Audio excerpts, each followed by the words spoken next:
नमस्कार मित्रांनो, तर आज आपण बघणार आहोत शेंगोळ्याची रेसिपी. तर चला बघूया. आधी गव्हाचं पीठ घेतलेलं आहे, देन त्याच्यामध्ये थोडंसं बेसन ॲड केलेलं आहे, देन थोडंसं आलं लसूण अद्रकची पेस्ट, देन हळद, मिरची, तिखट, धना पावडर आणि थोडासा गरम मसाला फॉर अ टेस्ट.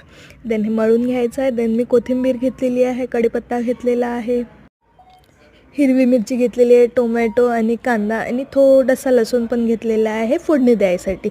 आपण हे वरणामधले बनवणार आहोत. तर चला बघूया आता आपण रेसिपी. सर्व छानपैकी कट करून घेतलेला आहे. कट करून घेतल्यानंतर आपण आधी कढईमध्ये तेल गरम करायला ठेवूयात. देन त्यामध्ये नॉर्मली आपल्या जिरे मोहरी टाकूयात. देन कांदा वगैरे सर्व हे परतून घ्यायचं सर्व टाकून. देन सर्व मसाले टाकायचे आणि ते सुद्धा थोड्या वेळ होऊ द्यायचं. अगदी तेल सुटेपर्यंत सगळं होऊ दिलं तर अगदी छानच टेस्टी आहे. देन थोडासा वाटलंच तर मॅगी मसाला टाकायचा. हे सर्व झाल्यावरती मी त्याच्यामध्ये वरण ॲड करणार आहे आणि मग त्याला एक उकळी येऊ द्यायची.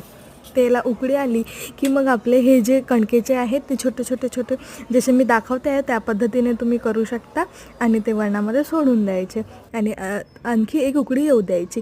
अशा प्रकारे आपले शेंगोळे तयार आहेत. Thank you for watching. Keep loving, keep supporting, subscribe.